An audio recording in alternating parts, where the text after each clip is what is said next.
पापा का सपना था कि मेरे बच्चों का ना नाम हो। तो अभी जब मेरी लंदन में पेंटिंग गई तो मुझे उनकी याद आई। तो जब मेरी पेंटिंग ऐसे हुआ ना तो मैं अपने फ्रेंड्स को यही बोली थी कि मेरे पापा ऐसे बोलते थे कि तुम मेरे बच्चों का ऐसे नाम हो, बड़े बड़े ऑफिसर बनेंगे। और मैंने नहीं कभी सोचा था कि मेरी पेंटिंग कभी लंदन एग्जीबिशन में जाएगी। मैं बहुत खुश हुई कि जो हम बोलते हैं वो एक दिन सच हो जाती थी। जब मम्मा बताते हैं कि जब मैं 1 साल की थी ना तो मैं चलती थी जैसे नॉर्मल बच्चे होते हैं, मैं वैसे चलती थी। तो मुझे फीवर हो गया था। तो उसमें डॉक्टर ने उस टाइम इतना पता नहीं था शायद लोगों को, उसने मुझे इंजेक्शन लगा दिया था। उसकी वजह से मुझे पोलियो हो गया। काफ़ी टाइम तो इनको भी नहीं पता चला था कि मुझे क्या प्रॉब्लम है। लोगों को लगता नहीं था कि मैं कर पाऊँगी। तो पर मुझे ये होता था कि जो काम हम दिल जान से करते हैं ना तो वो हो ही जाता है। मुझे ये था कि मैंने शुरू किया है और मैंने इसको खत्म भी करना है। अगर मैं बीच में हार मान गई तो मेरे साथ कोई खड़े होने वाला नहीं होगा।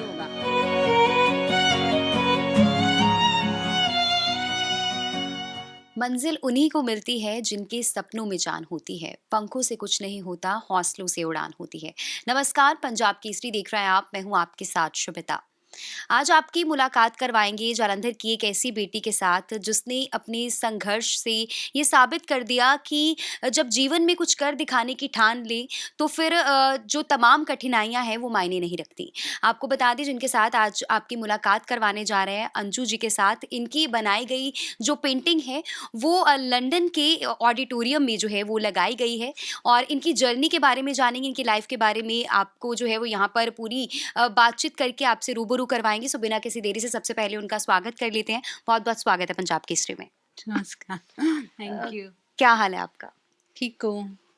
आपकी बनाई गई पेंटिंग हमें पता लगा है कि लंदन में जो है वो लगाई गई है और बहुत ही प्राउड वाली मोमेंट है हमारे शहरवासियों के लिए। तो मैं सबसे पहले चाहती हूँ कि आप उसके बारे में बताइए, पेंटिंग के बारे में, और कैसे वो पूरा का पूरा आपका क्या ये पैशन था, इसके बारे में आप बताइए? हाँ जी। मैंने ये पेंटिंग बनाई, वैसे तो मेरा ये शौक था। हुँ, और मेरी एक फ्रेंड है दिल्ली से, उसने मुझे बताया था जी। कि आप ऐसे-ऐसे करो, क्योंकि दिवाली से पहले मैं ऐसे डेकोरेशन का बना रही थी। जी। तो मैंने ऐसे स्टेटस लगा दिया कि मैं एक आर्टिस्ट हूँ। तो उसने बोला कि तू आर्टिस्ट है? तो मैंने बोला मैंने तो ऐसे ही लगाया है। हुँ, तो उसने कहीं कॉम्पिटिशन हो रहा था तो एटिपिकल वालों का, तो उसने फिर मेरा ये कर दिया, फॉर्म फिल कर दिए। तो मैं उसको बोल रही थी कि नहीं मेरा टाइम नहीं है अभी मेरे पास, क्योंकि हुँ, मेरे भैया और भाभी कनाडा से आ रहे थे। जी। तो उसने बोला नहीं, नहीं तुम करो। मैंने बोला मैं इतने टाइम में 2 दिन में कैसे बनाऊँगी? तो हुँ, वो बोलता है नहीं तू बना लेगी। तो फिर जब मैंने ये बनाई तो मुझे लग रहा था कि मैं थोड़ा जल्दबाजी में बना रही हूँ, क्योंकि हुँ, हुँ, थोड़ा टाइम और होता तो मैं और अच्छे से बनाती। तो वो बोल रहे थे कि नहीं तू अच्छे से कर पाएगी, तू बना, बना। फिर मैंने बना ली। तो फिर मैं उसको पूछ रही थी अपने फ्रेंड से कि कैसी बनी ये पेंटिंग? तो हुँ, वो बोलता है कि देखना तुम्हारी ना एग्जीबिशन में लगेगी पेंटिंग। बिल्कुल। तो मैंने बोला देखते हैं लगेगी कि नहीं। हुँ, तो फिर जब मैंने बना के भेजी तो सभी बहुत खुश हुए। फिर मुझे उनका मैसेज आया कि आपकी पेंटिंग वहाँ पहुँच गई है लंदन में।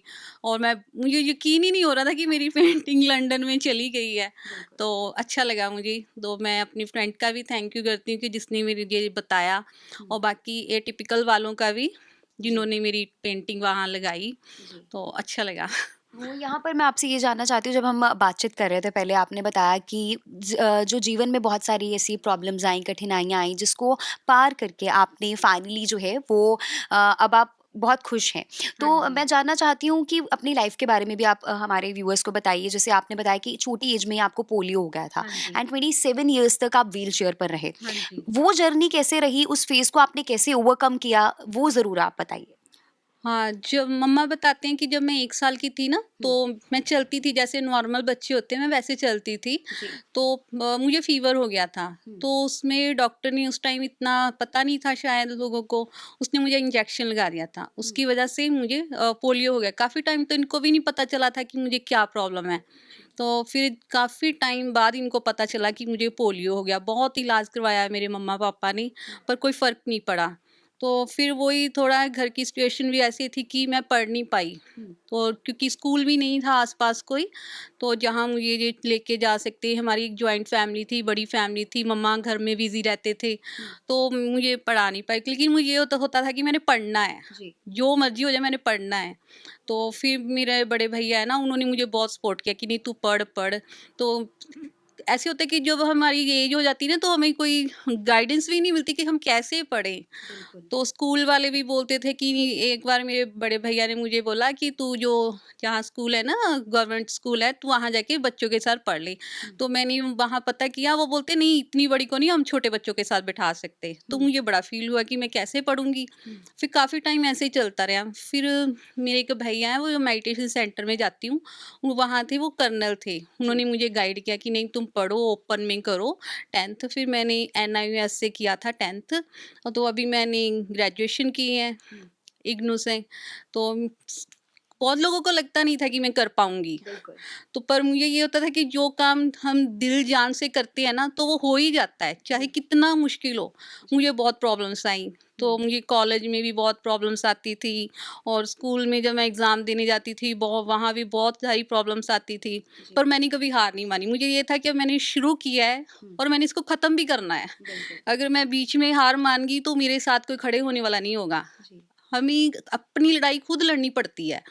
दूसरे हमें सिर्फ हेल्प कर देंगे कि नहीं, इमोशनली सपोर्ट करेंगे, लेकिन करना तो हमें ही है। अब एग्ज़ाम देने जाना है तो मैंने ही देनी है ना, कोई दूसरा थोड़ी दे सकता है। इसके लिए मैंने बहुत मेहनत की। बाकी मेरे मम्मा पापा पापा मेरे का चाहते थे कि मेरे बच्चे ना बड़े-बड़े ऑफ़िसर बने। तो वो अभी हो गए उनको 6-7 साल हो गए गुज़रे हुए, लेकिन मेरे पापा का सपना था कि मेरे बच्चों का ना नाम हो। तो अभी जब मेरी लंदन में पेंटिंग गई तो मुझे उनकी याद आई। और मेरे भाई भी अच्छे हैं अभी, पर लेकिन हमें देखने वाले हमारे पापा नहीं हैं। तो हो जाता है ना, कभी-कभी हम इमोशनल हो जाते हैं। तो जब मेरी पेंटिंग ऐसे हुआ ना, तो मैं अपने फ्रेंड्स को यही बोल रही थी कि मेरे पापा ऐसे बोलते थे कि तुम मेरे बच्चों का ऐसे नाम हो, बड़े-बड़े ऑफिसर बनेंगे। और मैंने नहीं कभी सोचा था कि मेरी पेंटिंग कभी लंदन एग्जीबिशन में जाएगी। और जब मैंने ऐसे स्टेटस लगाया और मुझे इतने मैसेजेस आ रहे थे ना, सबकी कॉल्स आ रही थी, तो मैं बहुत खुश हुई कि जो हम बोलते हैं वो एक दिन सच हो जाती चीज़ें। क्योंकि मेरे पापा बहुत पॉजिटिव होते थे, कि वो ऐसी बातें करते थे कि जैसे हो जाना, लेकिन वो अभी चीज़ें हो रही हैं। तो उनके जाने के बाद, लेकिन मेरा भी यही रहा है कि जो हम बोलते हैं ना वो एक दिन सच होता है। हमें लॉ ऑफ अट्रैक्शन, मैं शुरू से ही लॉ ऑफ अट्रैक्शन को मानती हूँ। एक बार मैंने ऐसे ही कोई स्टेटस लगाया था बहुत साल पहले, तो मुझे मेरी एक फ्रेंड थी, उसने बोला कि तुम लॉ ऑफ अट्रैक्शन को तुझे पता है? तब मुझे पता भी नहीं था। मैंने बोला नहीं मुझे तो नहीं पता, पर मैं ऐसे करती हूँ चीज़ें कि जो हम बोलते हैं चीज़ें ना, वो चीज़ें सच हो जाती हैं। तो मैं अभी जब मेरे एग्ज़ाम होते हैं ना, मैं पहले ही लिख के रख लेती थी कि मैं इन एग्ज़ाम में पास हूँ। और जो भी मैं काम करना होता है मैं पहले ही लिख लेती हूँ, तो वो हो जाती हैं चीज़ें। अभी जैसे मैंने लगाया स्टेटस लगाया था मैंने कि मैं एक आर्टिस्ट हूँ, तो मेरे नाम के आगे लग गया। अब ये आप गूगल पर सर्च करोगे ना अंजू क्लेर, तो आपको मिलेगा अंजू क्लेर आर्टिस्ट, वहाँ आपको मिल जाएगा। तो वही कि हमें जो करना होता है ना, तो वही पहले तो हमें अच्छी चीज़ें बोलनी चाहिए। तो करने के लिए हमें हिम्मत होनी चाहिए, और बाकी हम अकेले कुछ भी नहीं कर सकते। हमारी फैमिली का बहुत बड़ा हाथ रहता है, फ्रेंड्स का रहता है, पर कर लेते हैं। ठीक है, हमें प्रॉब्लम है, तो इससे निकल भी सकते हैं हम। जी। हाँ जिस जी। तरह से आपने इस ज़िंदगी की जंग को जीता है, मैं सचमुच कहूँगी कि आप एक आर्टिस्ट ही हैं। आपने सचमुच थैंक यू। आर्टिस्ट इस कला को जो है वो साबित किया है। और अंजू किस चीज़ का शौक रखती है? हाँ जी, मुझे कुकिंग का शौक है। मुझे खाना बनाना बहुत अच्छा लगता है, और मैं कुछ भी बनाती रहती हूँ, कुछ ना कुछ फिर अपने आस-पास वालों को भी बना के मुझे खिलाना अच्छा लगता है, फ्रेंड्स को। और मैं डेकोरेशन का मुझे बहुत है, प्लांट का लगाने का, मेरे अपने घर में छोटे-छोटे प्लांट्स अपने बच्चों जैसे रखती हूँ उनको। और कुछ मुझे शौक बड़े हैं। घूमने का बहुत शौक है कि मैं जाऊँ। अभी मेरा शौक ये हो गया कि कहीं भी, वरना इंडिया में हो, बाहर हो, एग्जीबिशन हो, वहाँ मेरी पेंटिंग हो। अभी थोड़े दिन से ये शौक आ गया। मुझे पता ही नहीं चलता रहता कि कब मेरा शौक कहाँ से आ जाता है। तो सभी मुझे बोलते तू एक चीज़ कर पहले, और मुझे नहीं लगता कि हमें एक चीज़ करनी चाहिए। जो मन करता है वो करो, उसमें ही हमें सफलता मिलेगी।